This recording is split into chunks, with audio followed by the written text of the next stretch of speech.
Good morning, ladies and gentlemen. My name is Derry Fitzgerald. I'm a retired member of the Defence Forces. I have served in Lebanon, Damascus, Syria overall, and Israel. And it's my great pleasure to be here today to talk about an area that I know reasonably well. We have a situation where the Abraham Accords probably set a number of opportunities for the Gulf states in place. We've had the situation, of course, in Gaza and the continuing war and everything that goes with it. And then we had situations of Hezbollah in Lebanon changing the whole political balance in that country. We've had Assad's removal in Syria. We've also had bombings that have taken place in Saudi, in Qatar. And this part of the world has been forever changing. And of course, we're all aware of the proposal that's there on the table for the current peace plan in Gaza. And we're all aware of the recent bombings that took place in Qatar and what it means for the whole region. But we're very fortunate that we're here today with a well-known expert in the area, Dr. Hellyer. And if you would just permit me, I want to read out some of the qualifications for your presence here today, if you like. You're very highly regarded. Dr. Hellyer is a senior associate fellow with expertise in geopolitics and Middle East studies at the RUSI, which is the Royal United Services Institute for Defence and Security Studies. He is also a senior fellow of geopolitics and senior studies and security studies at the Center for American Progress in Washington, D.C. And that followed senior tenures in Washington with the Brookings Institution, the Carnegie Endowment for International Peace, and the Atlantic Council. Dr. Hellyer has advised the US government on radicalisation and extremism in Europe and is regularly called upon by the public and the private sectors for non-partisan expertise and a frequent media commentator. He has provided analysis for the CNN, BBC, Washington Post, and the New York Times. Dr. Hellyer has also held appointments at Cambridge, Harvard, Warwick, the American University in Cairo. He's the author of 10 books and hundreds of articles on politics and security in the Middle East and Europe. I have to say we're very fortunate to have you here. Was kind enough to invite me, to be honest, you know. But anyway, please. Dr. Hellyer will speak for 20 minutes, and we will take questions afterwards from the floor, and also for those online. I have a tablet here which is going to pop up the questions for me. And if people are tweeting online, to use the hashtag @IIEA. I also omitted to say that as a member of the IIEA here, I'm a member of the European Security and Defence Committee and also a member of the Justice Committee for my sins. So please, Dr. Hellyer, the floor is yours. Thank you.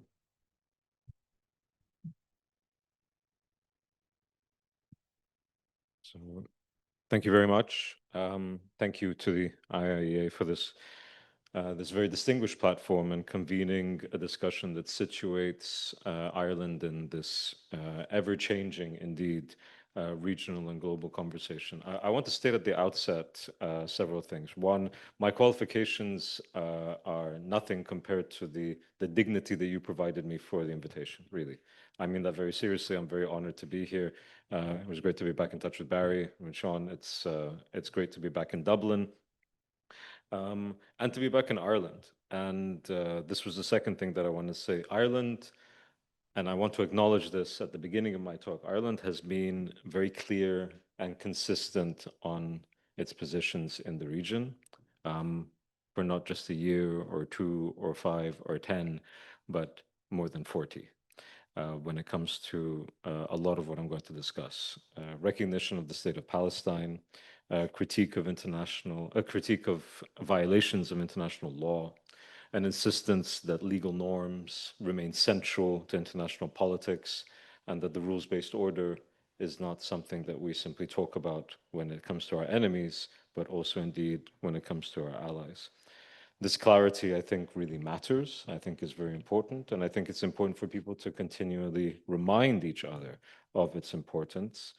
And not simply for altruistic or virtue signaling, but because without genuine commitment to a rules-based order, the crises that we see will not only get worse, but they will multiply today and in the future. The moral capital that Ireland has is not a minor asset in today's debates. It's in a crowded international field.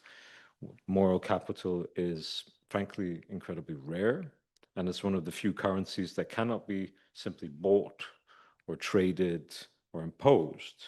It has to be earned. And I'm very, very honored to be in a capital that indeed on these issues has earned it.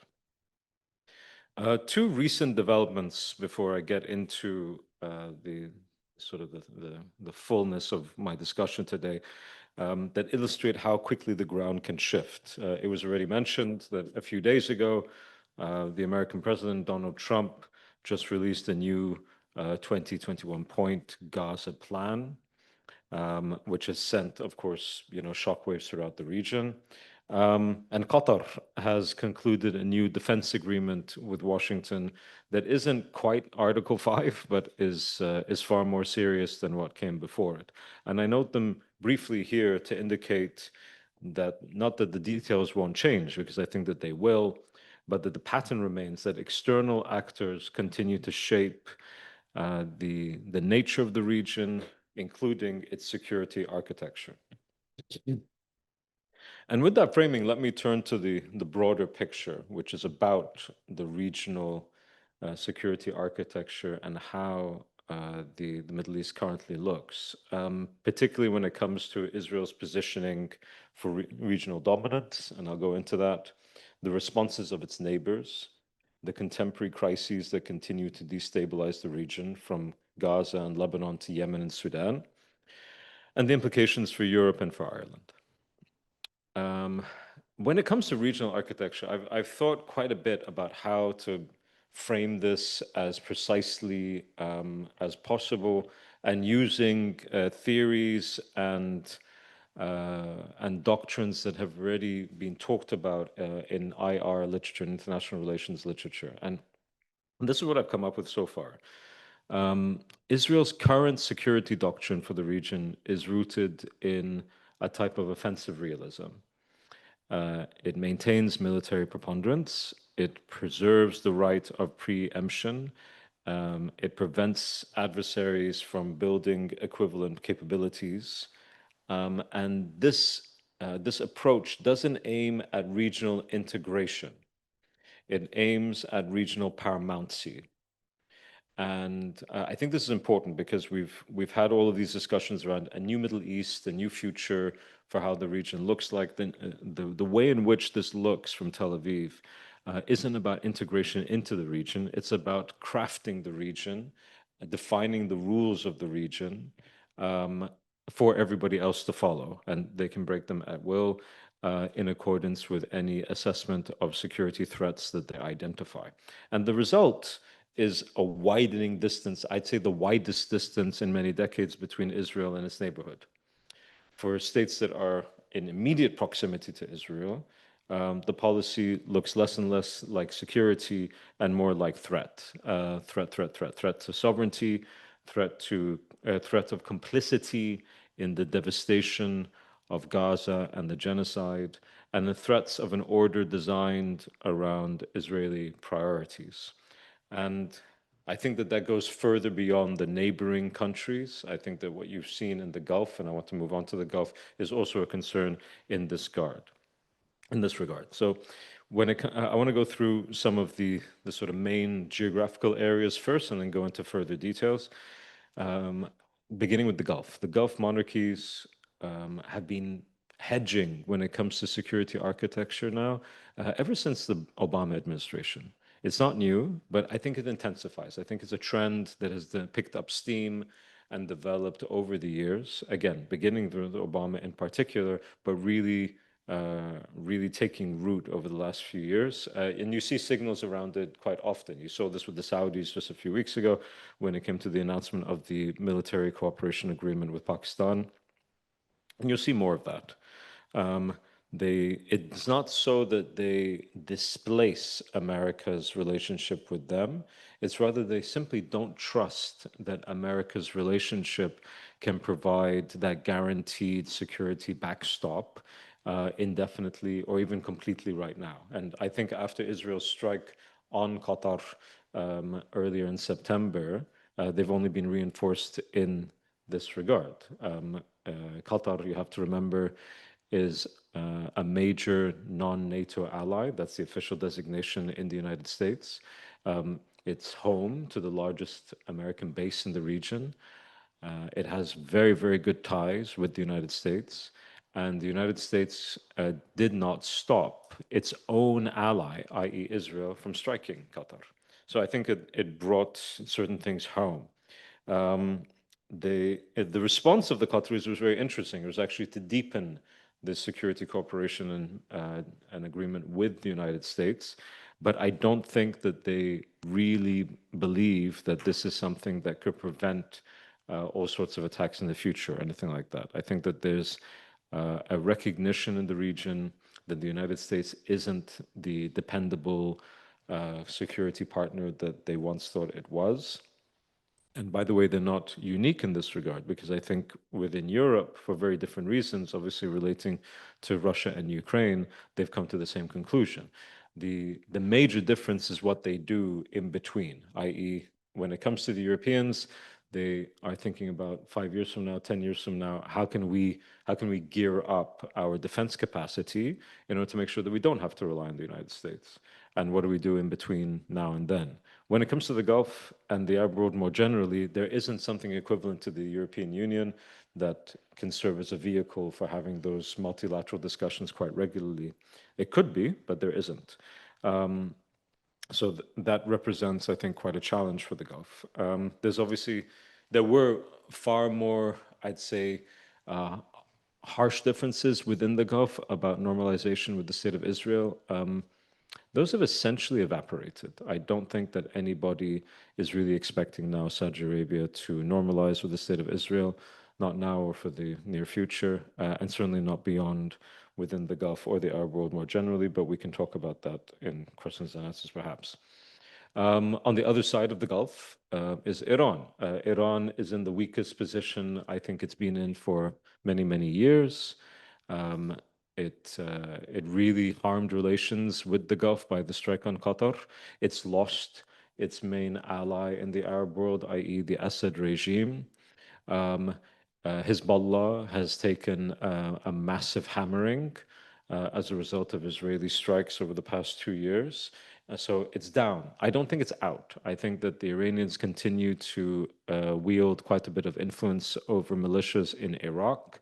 The Houthis are not an Iranian proxy, but they are certainly aligned with Tehran and derive benefit from that relationship. They will continue to be difficult when it comes to Yemen. But it's not remotely the same picture as you might have seen a few years ago with regards to Iran's actual influence in the region. Having said that, it will compensate, and I think it's already compensating for its conventional weakness with asymmetric means, with different types of proxies, drones, and so on. They're going to try to be as difficult as possible in order to maintain some sort of influence in the region, but they are really in a very, very weak position, as was made very clear considering how easy it was for the Israelis to assassinate people within Iran. not just over the summer, but also Ismail Haniyeh when he visited Tehran last year. And of course, the major attack during the Israel-Iran war. Turkey's on the other side of the region. Turkey has a very interesting position. It's a NATO ally.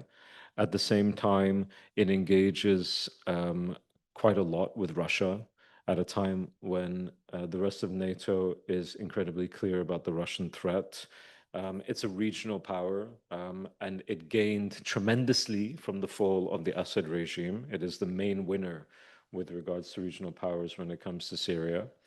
So it operates in a very interesting position, one that's quite unique, I think, within the Middle East. It has very good ties with Washington. It has good ties with the Trump administration, and has leveraged those ties, particularly when it comes to Syria. It hasn't been able to do so when it comes to Israel-Palestine. Now, these are the main sort of, I'd say power blocks that I wanted to get into when it came to the region right now. I wanted to discuss briefly the different conflict zones, just in preparation for what I think will be an interesting discussion. I don't know what else there is to say about Gaza. Gaza is the most difficult crisis that I've studied in my 20 years in this sort of work. And it's difficult because of the scale of devastation, but also the extent to which you've seen such incredible feet dragging from the international community, particularly in the United States and the West, in stopping it. And I think, contrary to Russia-Ukraine, where, of course, Russia is an adversary.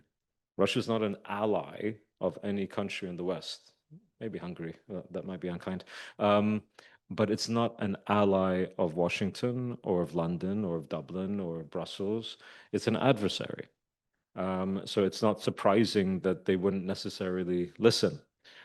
When it comes to Tel Aviv, that's very different. The Israelis have about 70% of their arms from the United States, about 30%, maybe a little bit less from Germany, and then the rest is a smattering from other places. But you're talking 99% of arms being provided by those two countries.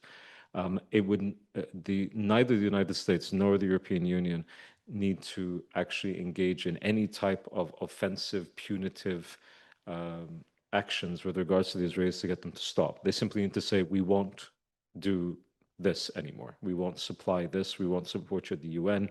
We won't, as in just withdrawing support as opposed to anything offensive. And I think that the war would have stopped within a week. But what we've seen instead has been enabling over the past 2 years, particularly from the US, and incredible foot dragging when it comes to the European Union. It's a humanitarian catastrophe of massive proportions. It's man-made. It doesn't happen by accident. I think we all know that. And it's refreshing, frankly, to be in a capital where there aren't huge debates about the scale of atrocity that is taking place.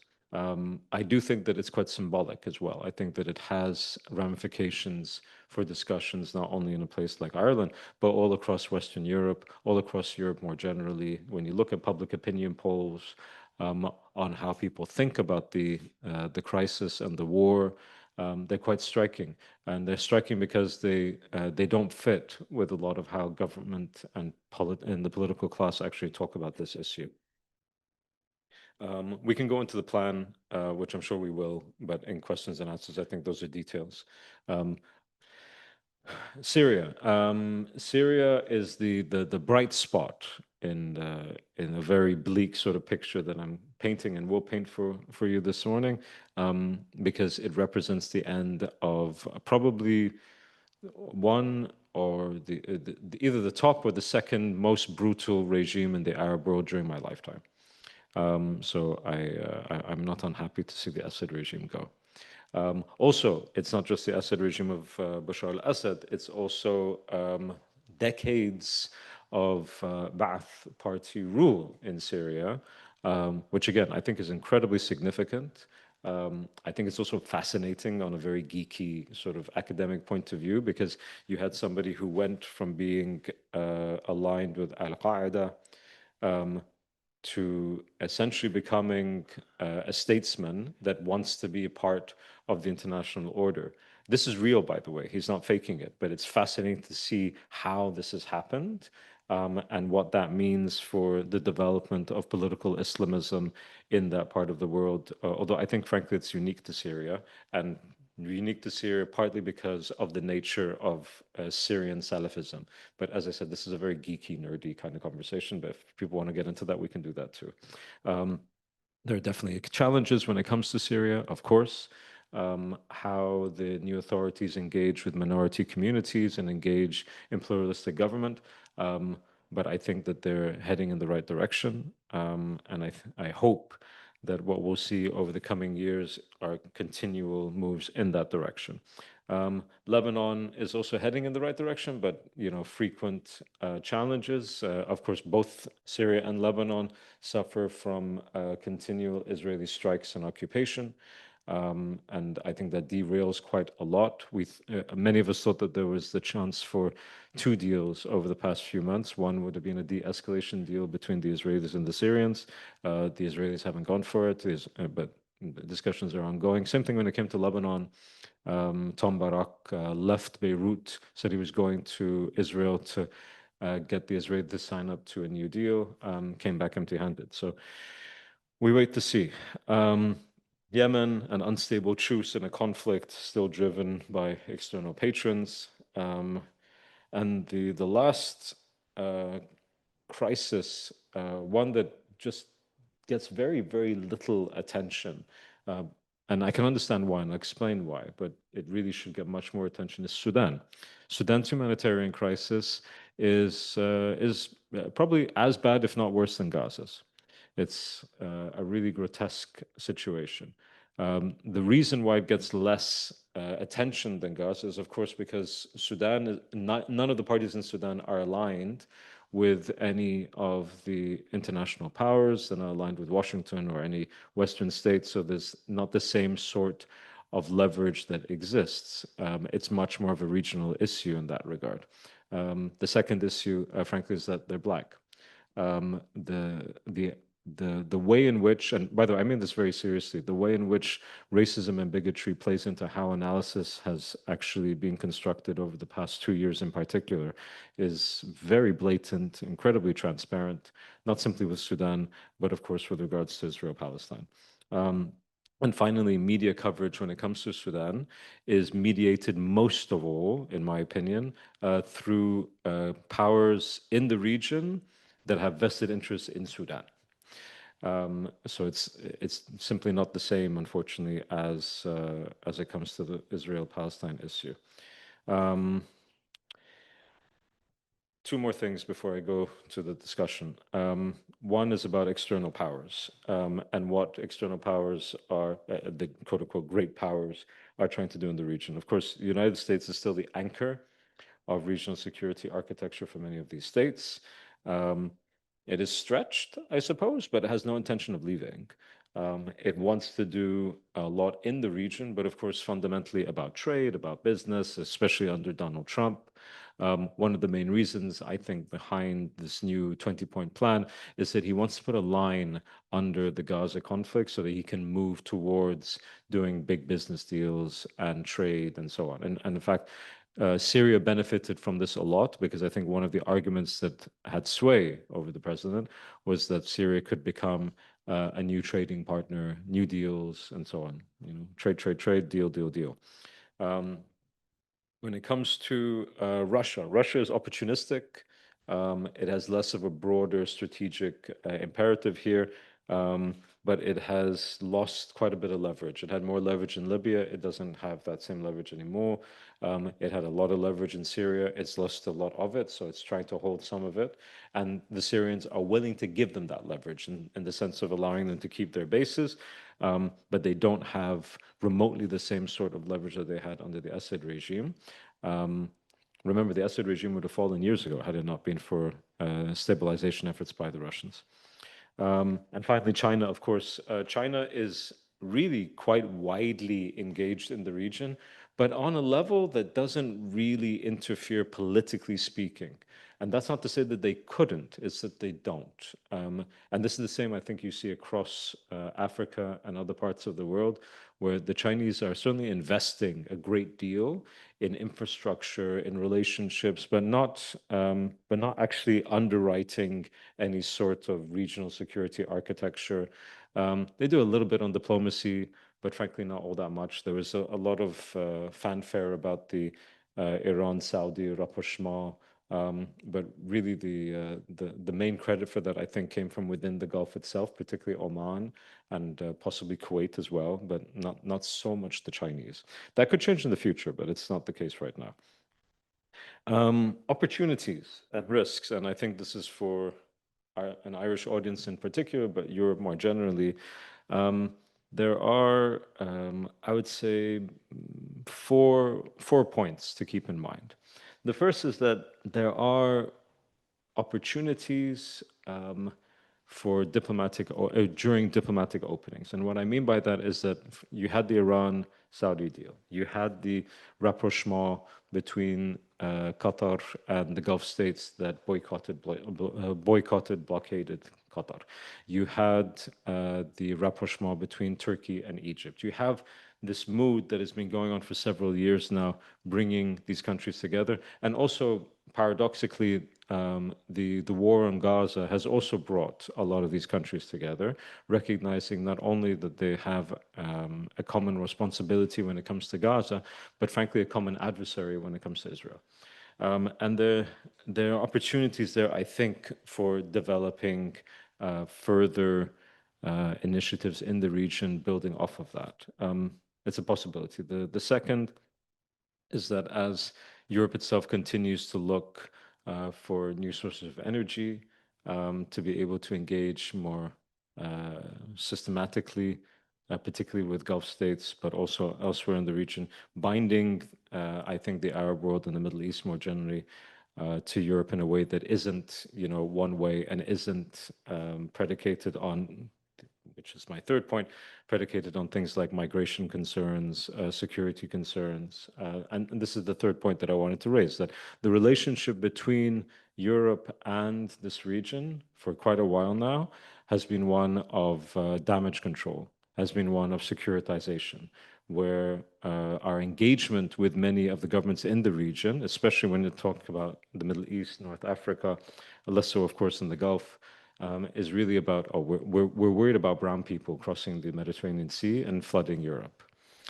This is not a great way to have a relationship. And I think that there's a much better way for Europe, especially, I think we're now 40 years after the start of the Barcelona process, to have a much better discussion. The fourth point, before I come to my closing, is about Ireland in particular. And as I tried to elaborate at the beginning of my talk, Ireland has a fairly unique position when it comes to Europe and the West, when it comes to all of these issues. I suppose the closest partner in that regard would be Spain, but Spain has also gone up and down over the decades when it comes to this. Ireland is not. Ireland, I think, has been very consistent. You've earned a great deal of moral capital in the region, and one would hope that that provides for opportunities for the region to learn from Ireland in different ways, for Ireland to contribute its expertise, particularly when it comes to things like humanitarian aid distribution, when it comes to security. I know that particularly in Lebanon, the Irish have had a long history in trying to stabilize in the south as part of the UN forces, but there's much more that can be done in that regard. And I'm not sure if Dublin is taking full advantage, in my opinion. In closing, you might have thought from my talk that my main focus is Israel-Palestine. It isn't. I actually did not take the same sort of research interest into Israel-Palestine as many others have done in my career, because I wanted to focus on regional security. It is impossible to think about regional security and, frankly, most files that are significant, even tangentially, to regional security without identifying the incredibly destabilizing impact of the Israeli government. If you want to talk about Lebanon, you have to talk about Israel. If you want to talk about Syria, you have to talk about Israel. If you want to talk about regional integration and regional security architecture, it is impossible to talk to do so without talking about Israel, unless you want to be completely unethical and just pretend that certain things aren't happening, which I refuse to do. I think that Israel's quest for this regional paramountcy role is going to define a lot of what happens over the coming years, and will continue until one of two things changes. And I think that they will change, either with regards to security balances within the region itself changing, okay, because it relies a great deal on the weakness of regional powers, or the external actors withdrawing support, or at least minimizing it, which I think is also quite likely when it comes to the United States, but not in the next sort of 5 to 10 years. And against that backdrop, where I think there are more crises on the way, again, Ireland's insistence on law, on humanitarian principle, is not peripheral. I think it's central. I think the task is to turn that moral capital into operational diplomacy, not simply here at home, but in Europe more generally, in multilateral institutions and in global debate. And I think that's where the very distinct and very welcome voice of Ireland can matter the most. Thank you very much.